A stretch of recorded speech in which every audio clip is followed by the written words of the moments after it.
Hello, I'm Rob Salter, and I want to talk to you about a new organisation I've been involved in starting, Active Democracy Australia. We set up Active Democracy Australia to encourage you and other Australians to form what we're calling electorate action groups in each of your federal lower house electorates so that you can improve how you're being represented there, and through this, help make Australian democracy work better. We're suggesting your electorate action groups could do a range of things to achieve this. Could encourage voters to have their say about our political system through kitchen table conversations and other forums. Have their say about what they like, what they don't like, and what they'd like to see changed. The group could then communicate these views to your MP. Each electorate has about 110,000 voters and about 170,000 people. So that's a lot of people for one MP to represent, often very diverse people. Your group could help your MP to understand the needs and concerns of constituents better. The group could also help voters to know more about each other so that they're more likely to vote for the good of the whole electorate and not just for their own interests. And it could help voters to know more about the candidates standing and about the pros and cons of different policy options, especially on the issues voters are most concerned about, so that they could make more informed choices when they're in the polling booth. The group could also encourage people who would make good MPs to put their names forward, either for pre-selection as a party candidate or to nominate as an independent.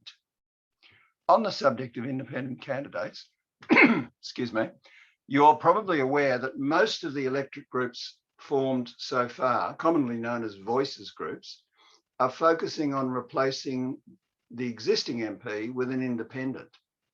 We at Active Democracy Australia believe that seeking to get an independent elected is certainly an option worth considering, but that other options should be on the table as well.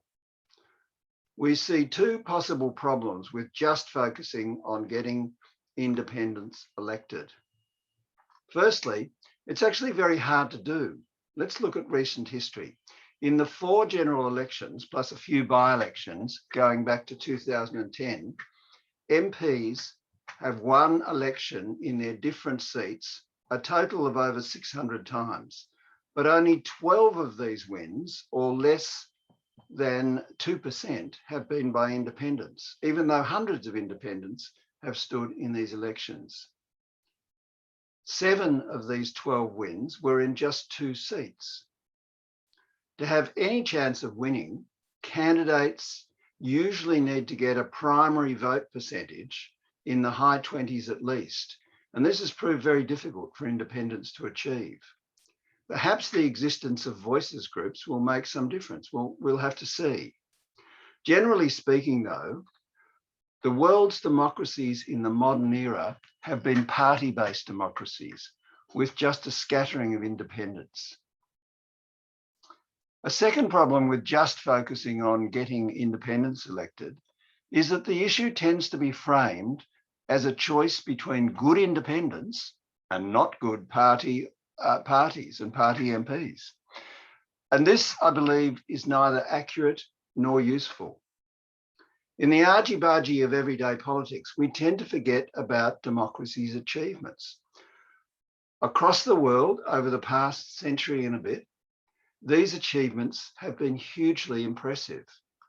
Universal health services, public education from kindergarten to university level, welfare safety nets, public housing, physical infrastructure of every kind, environmental regulations, anti-discrimination laws, health and safety regulations for workplaces, building and consumer products. The list could go on and on.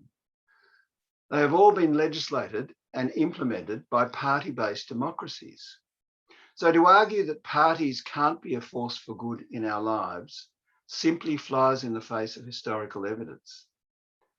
But it's also true that we've come to a point in Australian politics where major interventions are needed to make our politics, which is chiefly party politics, work much, much better.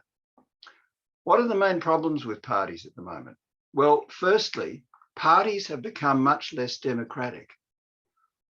Membership numbers have plummeted, so far few Australians are on the inside of the party tent. And those that are members are less likely to be involved in decision making, as this is now increasingly in the hands of party leaders, aided by polling and marketing professionals. Parties are also much too beholden to powerful special interests because they rely on these interests to fund their electioneering and to give them good press coverage. Furthermore, ministers in party governments are increasingly breaking the rules and not being held to account. As we see all too well with the sports rorts affair, the railway car park pork barrelling exercise, and the airport land scandal. Too often, ministers and MPs hide the truth and mislead the public, or they ignore critical evidence when formulating policy. Too often, they prioritise political survival ahead of implementing good policy. But what can ordinary citizens do about this? We have the vote, of course, but if the problems occur on both sides of politics, the vote alone may be of limited value. I think the answer lies in ordinary citizens getting organised. An organised entity of any kind, a political party, a business, an army, or whatever, will invariably be much more powerful and effective than a mass of individuals who are not acting together in any kind of coordinated way. So if then these unorganised individuals want to even up this power imbalance, the answer is simple. They need to get organised. If we look at history, we can see how getting organised has enabled many sections of society to fare better. Workers, women, people of colour, colonised peoples, and so on. This is what active democracy is saying voters need to do today. We voters need to get organised in each of our electorates, which is the point at which we choose our political representatives, our MPs, and then seek to have them act on our behalf. If we do get organised at the electorate level through electorate action groups, we will be able to do a lot of things better, including making more informed choices when voting for our representatives, putting forward additional candidates if necessary, communicating with our MPs better, being more able to assess the MP's performance, helping other constituents to understand the electorate, the candidates, and the policy options better. In short, we can become an organised, countervailing power to the power of MPs, parties, and governments. This is not to say that we will always, or even usually, be in opposition to these existing centres of power. Hopefully, much of the time we can work in cooperation with our MPs. After all, we choose them. But there will always be times when we need to take a stand on issues, assertively but civilly. Ideally, we need the major parties on both sides of politics to work better. We need at least one major party to be supporting good evidence-based policy to get policies through Parliament. But if both major parties are more inclined to support such policies, as is common in Nordic and other European democracies, then we can get policy continuity. These good policies won't be just discarded after the next election. And when it comes to dealing with party MPs rather, we shouldn't be put off by the fact that they invariably vote with the party, even if their personal views are different. After all, this is really the defining feature of parties, MPs voting as a bloc. But that doesn't mean that they can't argue for policy change in meetings of the parliamentary party and other party forums.